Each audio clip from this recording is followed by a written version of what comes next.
I'm told that International Yoga Day is coming up again, and I've been asked to say a few words, so I shall.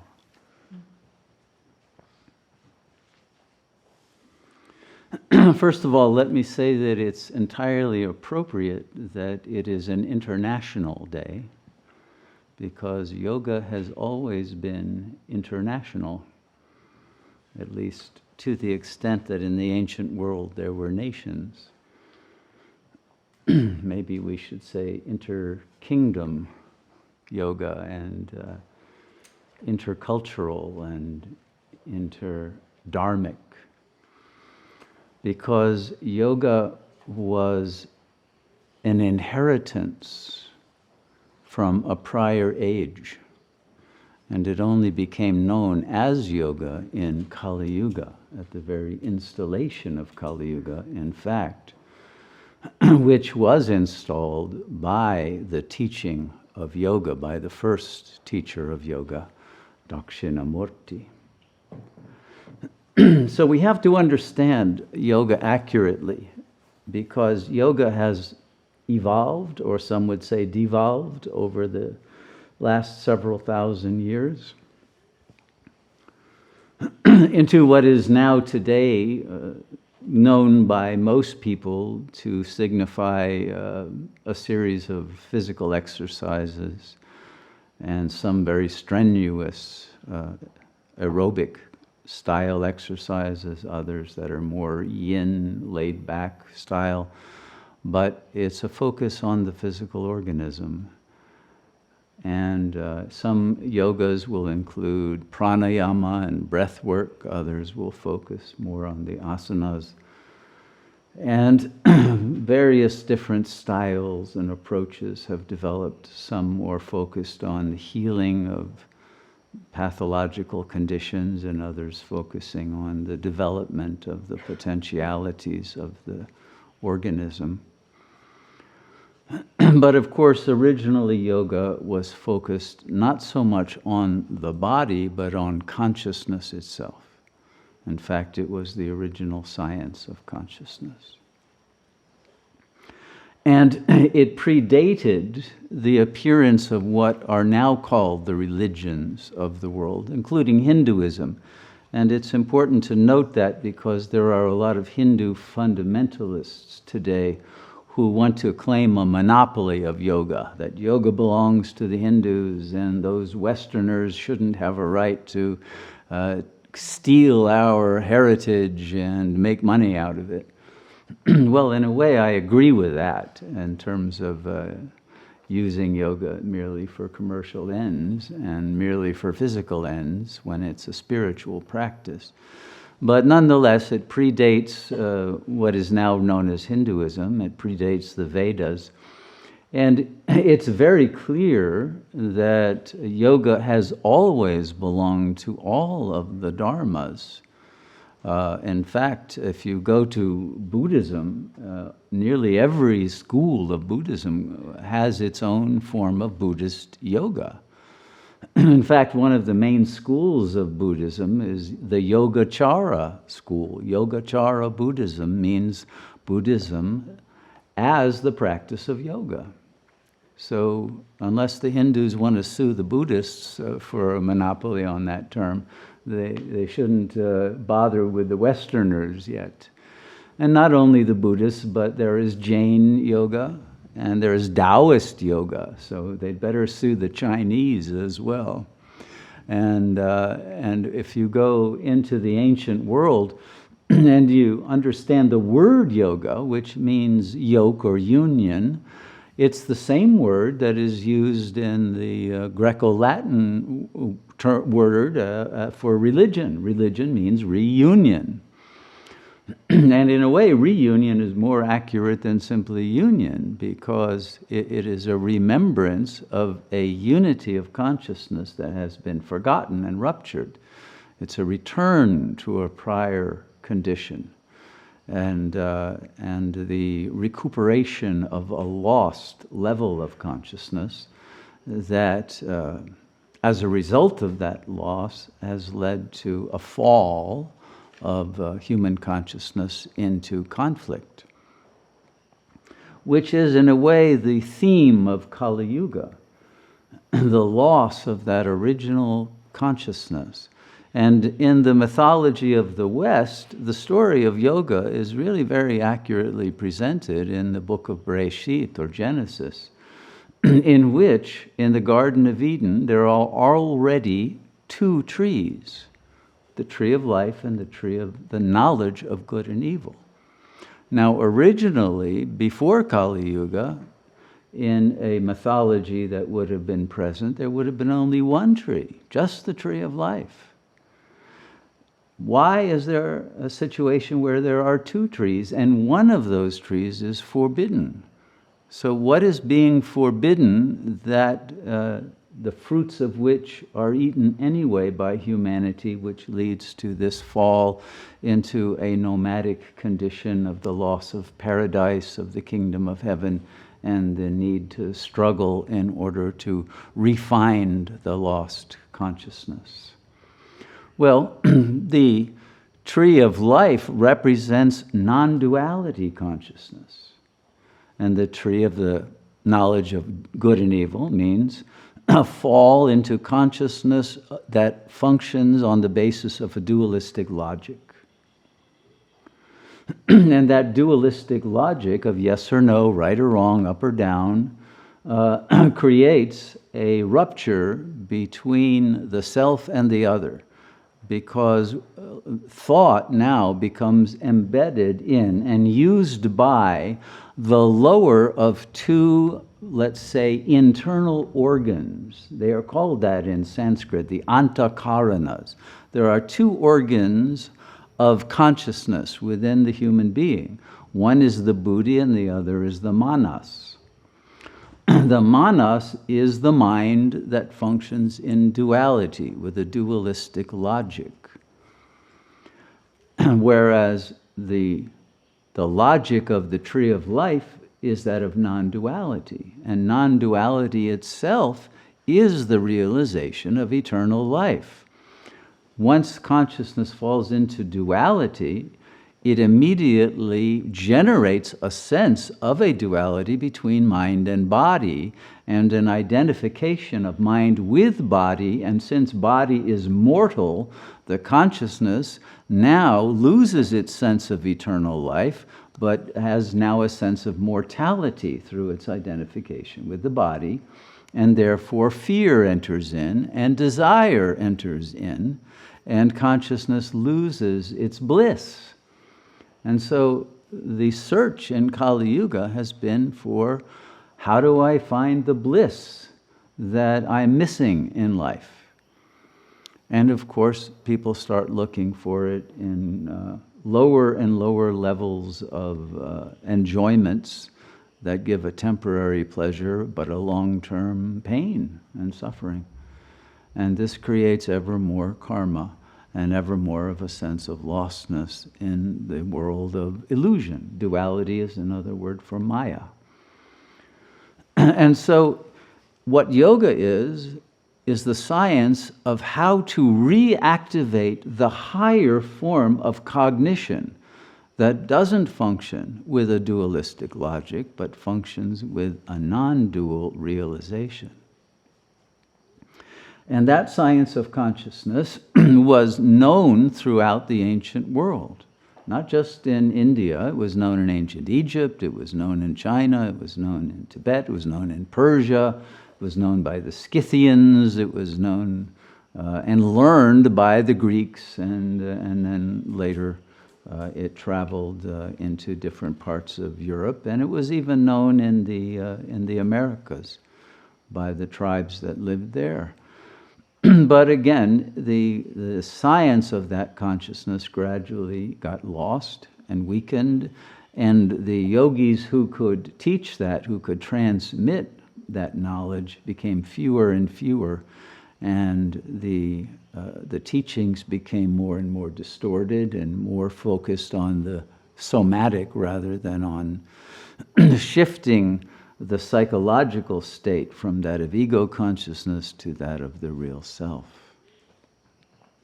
So yoga is the restoration of that unity consciousness.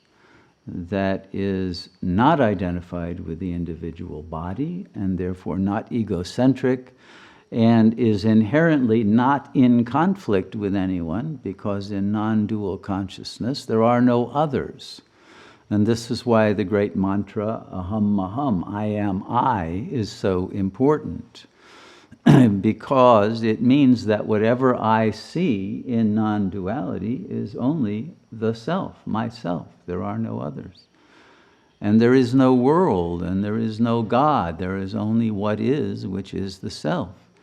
And you can analyze that in dualistic consciousness into, yes, there's a world and I'm an ego and there are other egos that have different desires than mine, and maybe there's a God, maybe there isn't, because I can't reach that level anymore. But I know that I am just a mortal being, and therefore I've got to protect my territory and defend myself against attacks, etc. And so the world became organized more as a war than as a party, which was the earlier way of understanding reality, a celebration, which is remembered in the worship of Krishna and the gopis and gopis, and life as a beautiful dance and a lila, a play, not a battleground. But once we got into Kali Yuga, then the metaphors of spirituality or religion became battlefields, as in the Bhagavad Gita, which is one of the earliest books in India that teaches about the various yogas that were available at that time.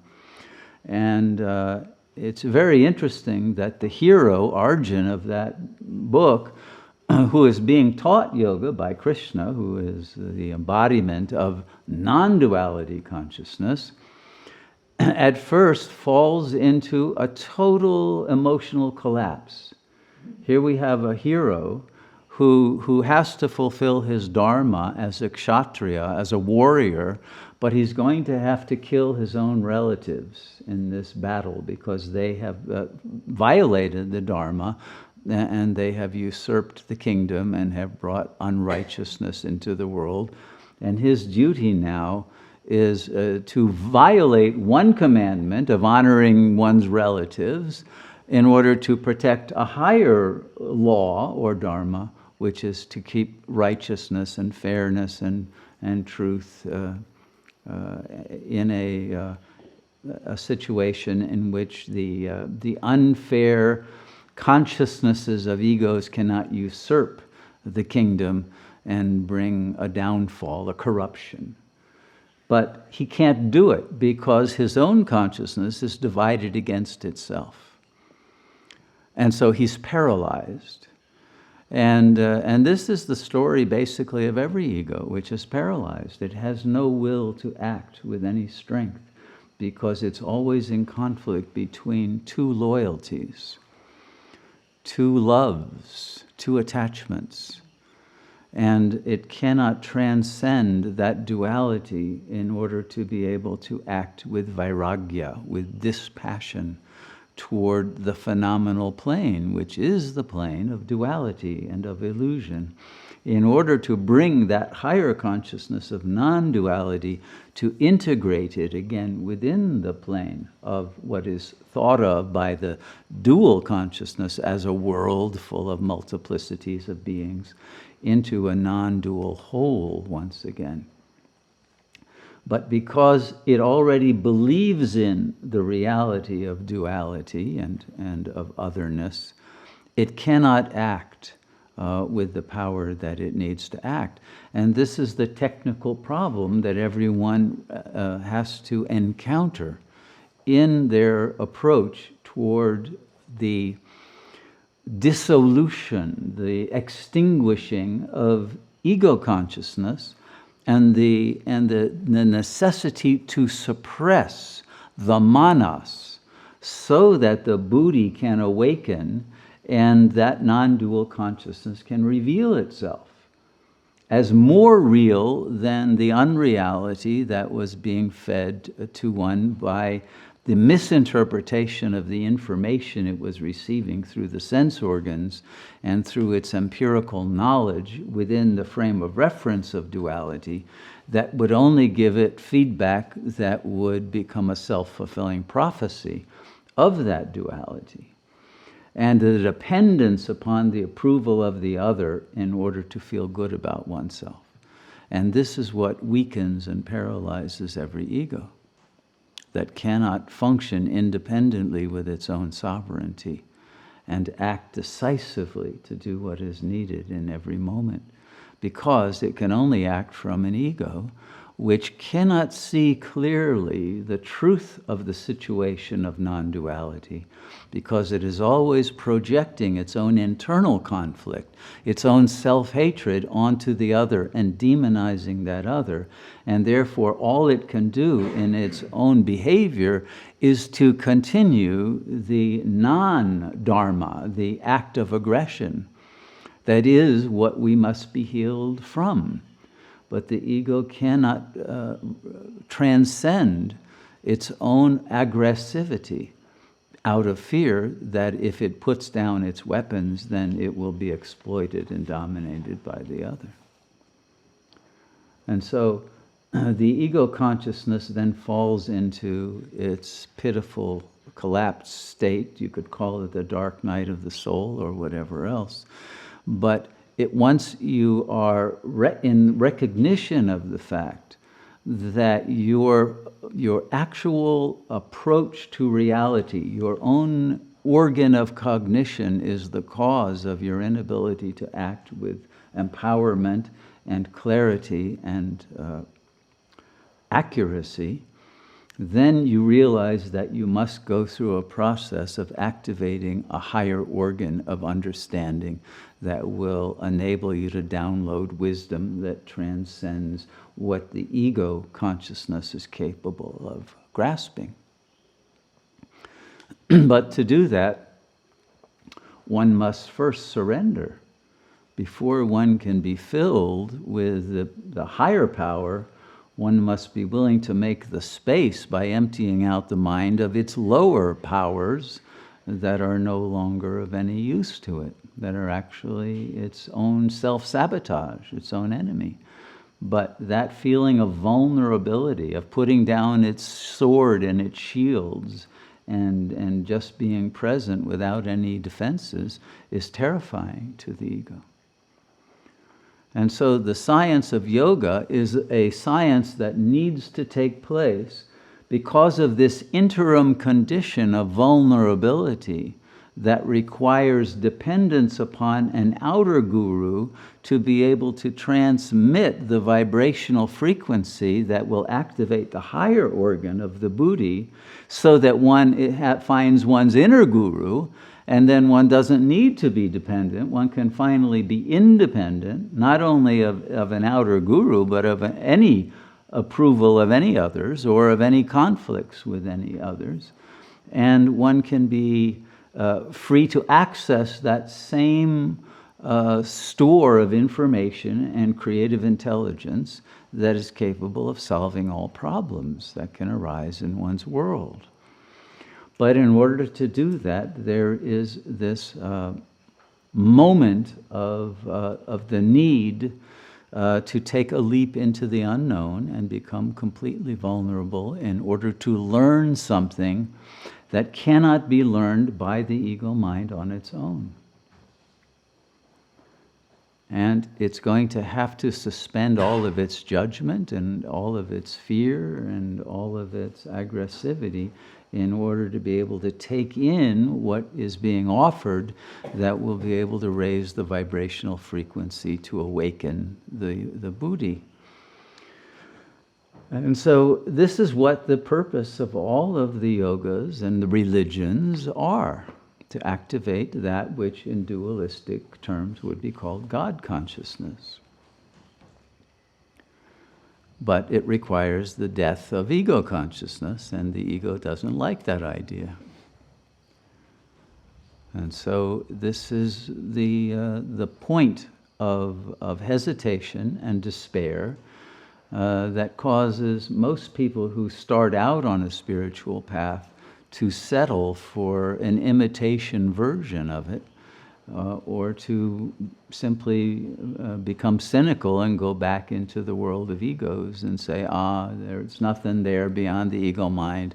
It's all just a myth.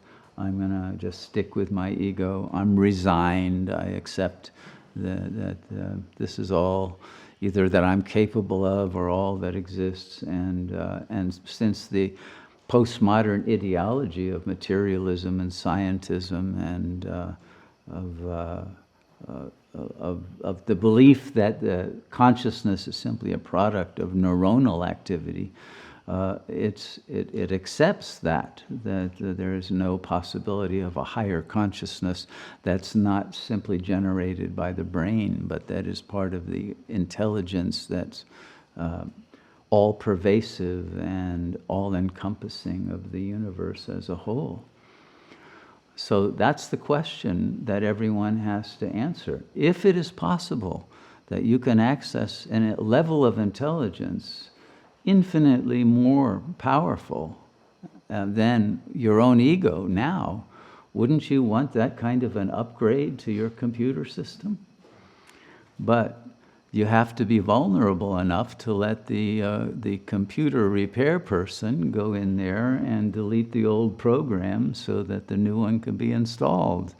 And that's where things get tough, you see, because no one wants to put themselves in the hands of anyone else and trust that the other actually has good intentions and an ability to help one reach a state of true self-sovereignty, or swarajya.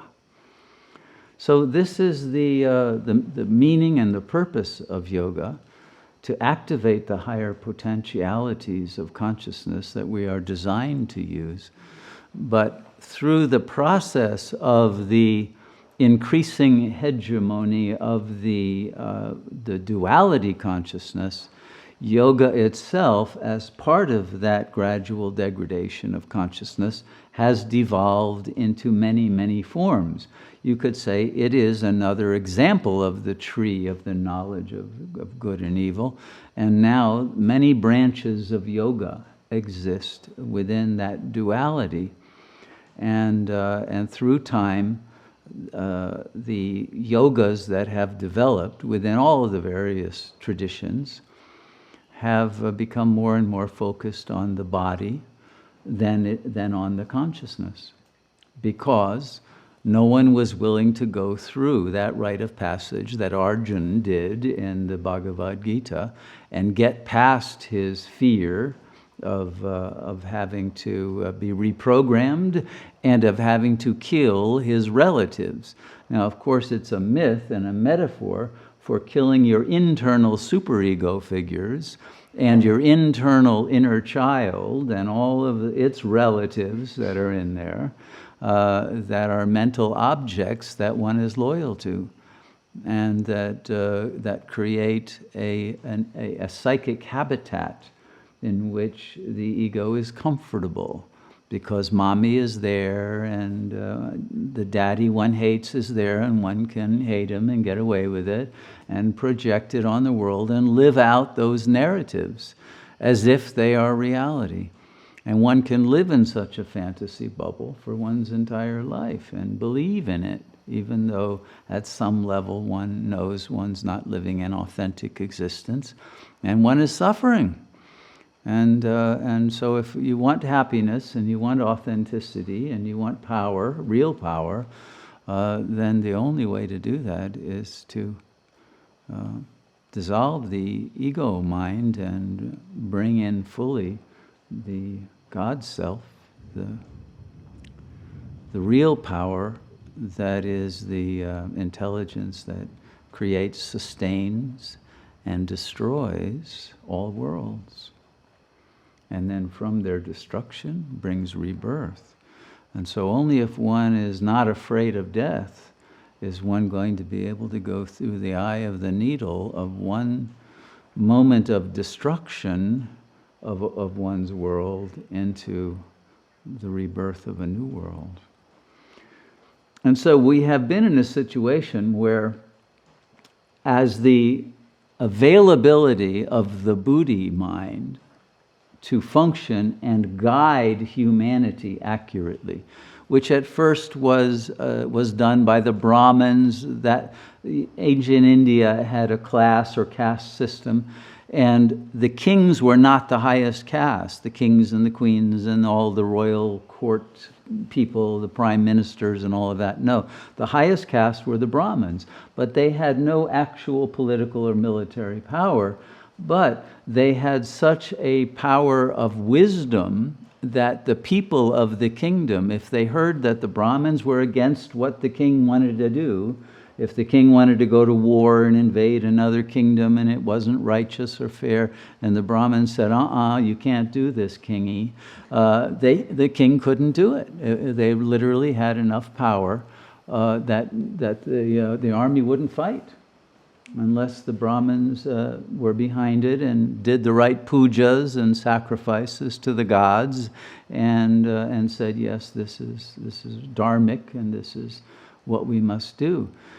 And the same was true for a while in ancient Israel when there were prophets willing to stand up to the kings. But pretty soon the kings were slaughtering the prophets, and there weren't too many of them left after a while. And the last one we know about got crucified, and his followers said, well, we don't want any part of this. And another religare was born out of it, another form of Christian yoga.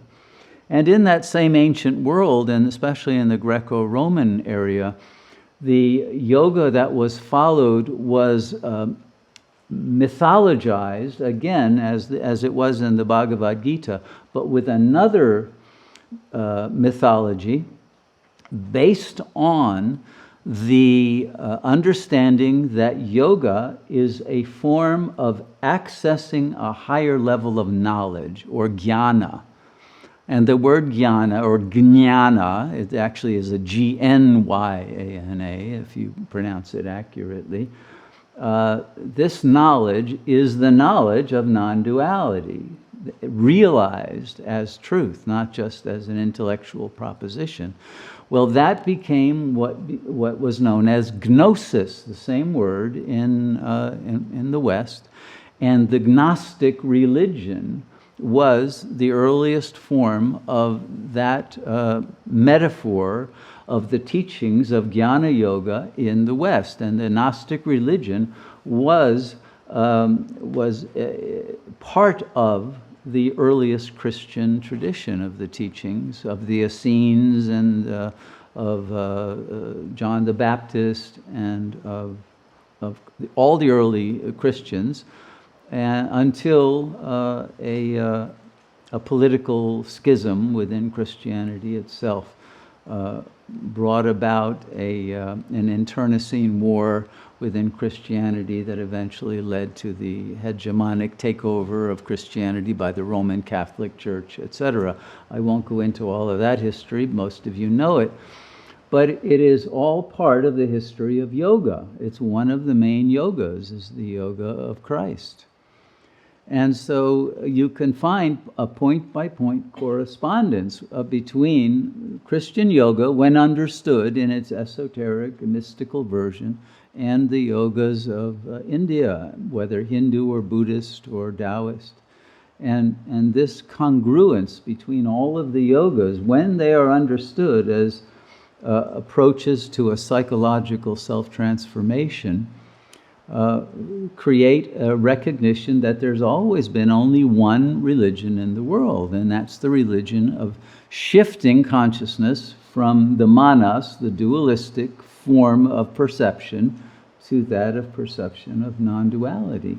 Because only in that perception can there be love, and can there be harmony, and can there be peace, and a creative, superorganismic augmentation of the consciousness of the whole field of humanity as a single whole that can operate together and bring about great achievements that are not possible for the lower level of consciousness. However, what the lower level of consciousness is capable of and has proven itself very good at is technological achievement of the development of various gadgets, like all of the cell phones that you have and the computers, and mostly, and the reason for that technological development being so powerful, is the real intention of the ego mind in its development of a technological understanding of material reality is to create weapons of war that will give one kingdom dominance over all the others. And that has been the theme of the world, to the point that weapons are now created and distributed and ready to, on a hair trigger, to be used, that can destroy the whole world. And so we have come to the culminating moment of Kali Yuga, when the self-defeating nature of dualistic consciousness has revealed itself in all of its horror, and yet no one has the power to stop it, because the logic of the ego demands that you cannot be the first one to put down your weapons.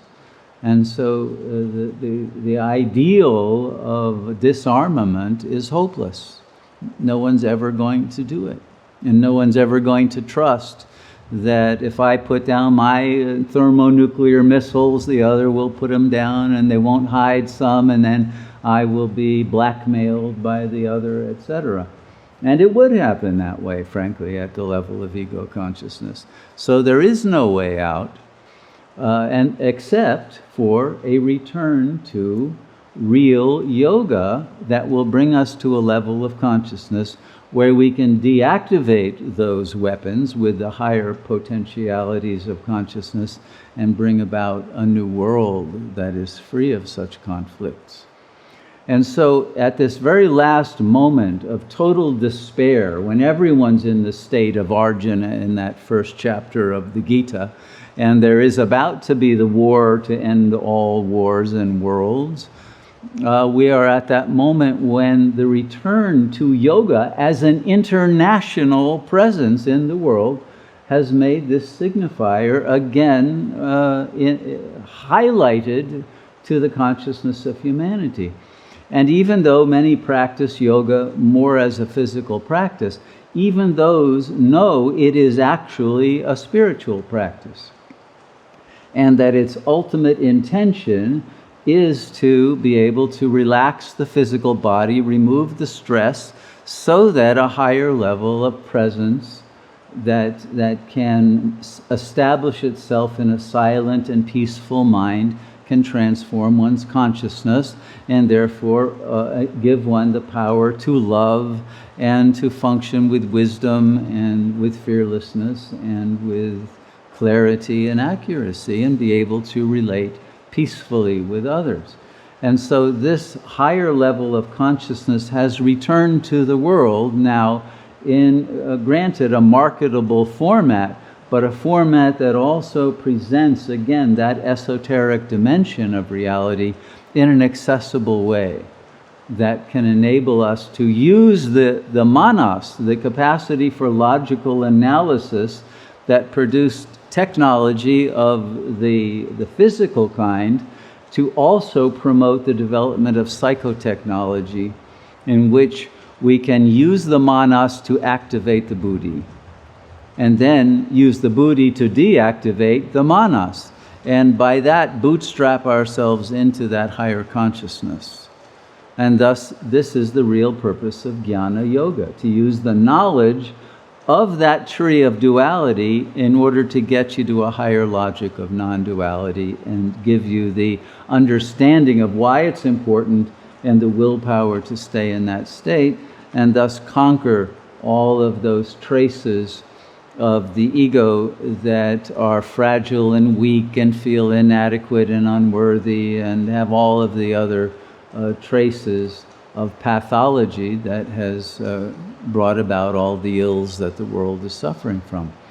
So this day of the honoring of yoga, we are really honoring humanity's capacity for higher consciousness in a moment when the urgency for the activation of that capacity has reached its absolute height if we wish to survive through the coming tribulations in which the world is entering a phase of global war.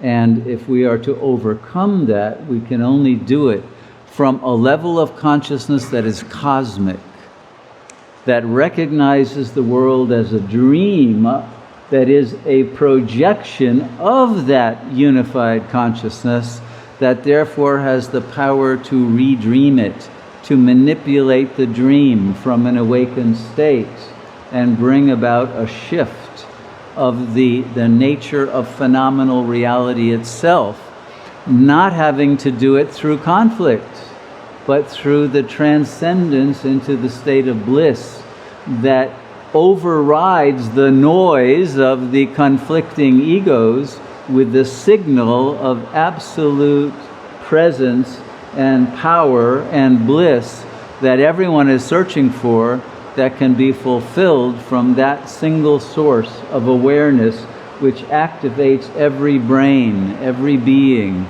and bring them all of the billions of them, or those that will remain after the wars that begin shredding the population, but bring all of them into that unified state that will then be able to transcend and transform this dream we know as our world without any violence or any struggle or any effort whatsoever, by that same power of God consciousness that brought the world into being in the first place.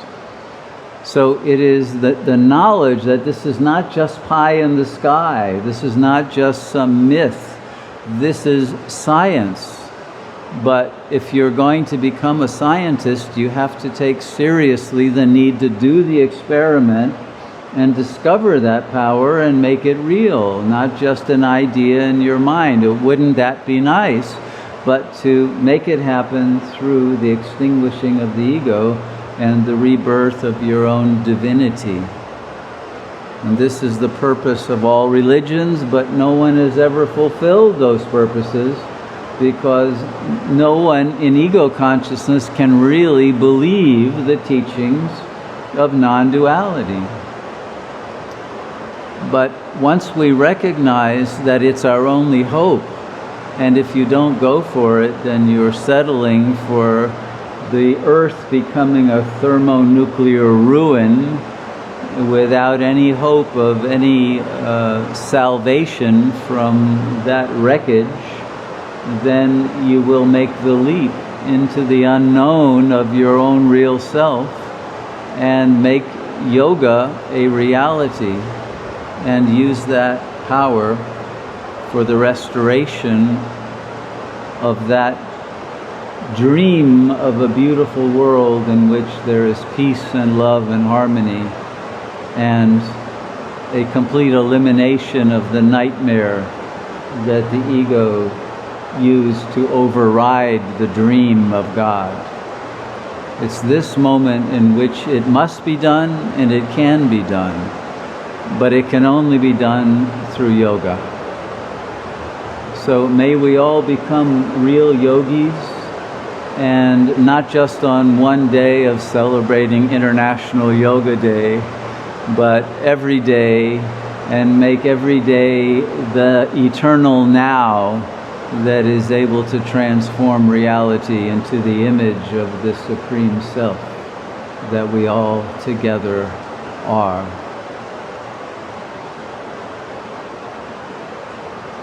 May the world be filled with yogis whose buddhi is fully awakened. Namaste.